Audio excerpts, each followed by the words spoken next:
The truth? This isn't just about $20,000 in credit card debt. This is about the pit in my stomach every time I see that number. Over the last year, life threw everything at us. Two hot water heaters, two car accidents, a busted well pump, and our emergency fund just evaporated. Now, that's how we ended up where we're at, overwhelmed and relying on credit cards. But what matters most is what happened next. Now, I haven't let that number grow since the start of this year. This is my story of fighting back and finally feeling some hope. Today, I'm peeling back the curtain on my real life financial battleground: my debt, my budget, my side hustles, my investments, and the raw emotions behind it all. Now, this isn't some textbook solution. It's my plan, forged in the trenches, designed for my family.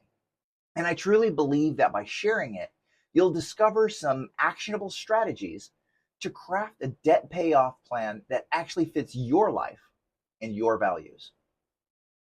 The 20,000 is currently all on one credit card, and I'm still using credit cards, but strategically. Every purchase earns 1 to 3% cash back. And with disciplined tracking in the You Need a Budget app, that adds up to about $50 in rewards each month, which goes straight into extra payments. Now, I won't tell you that this is the right path for everyone. The first time I paid off my debt, I didn't do this. But with my current cash flow, the rewards actually help. Now, I remember one month that $50 cash back meant we could cover an unexpected bill without dipping deeper into debt. Now, it felt like a small win in a tough fight. That's the power of staying intentional when things are tight. Now, with driving Uber and donating plasma that aren't glamorous, but they're my commitments to getting this debt gone. Earning a minimum of $290 a week from those means sacrificing some mornings or weekends. But that extra $290 that I push for each week, that's my debt accelerator, chipping away day by day. Now, even after this debt is gone, the hustle won't stop. That income will help regain lost ground on our retirement, not just on today's struggles. Now, currently, my budget has two layers: my 2 monthly paychecks that cover the big stuff, like our house payment, power, utilities.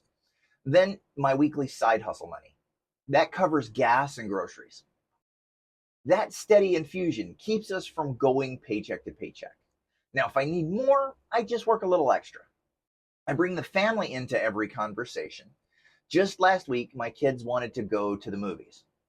We checked the budget and saw how much was left for fun, and together we decided we would find something that did not cost any money. Now, we found a bunch of collectible game and toy stores to go to.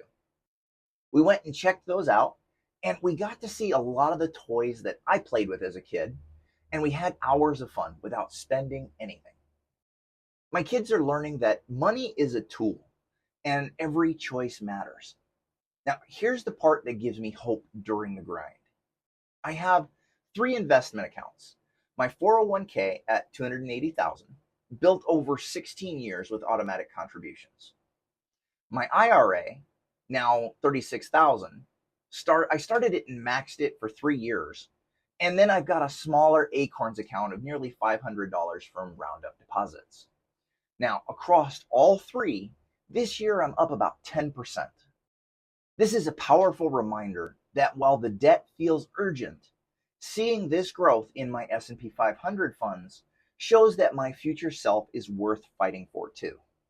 It keeps me going when the day-to-day feels overwhelming. Now, there's a lot of stress here. Providing experiences for my kids, building for the future, and managing the debt paydown. These goals sometimes seem to clash. Now, we could go all in on the debt, but we'd miss the memories that matter while the kids are still young.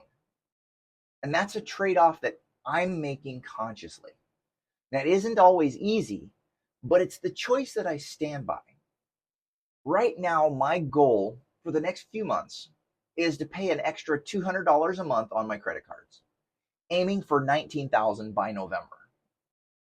But the habit that truly fuels this progress, it's opening my budget app every single day.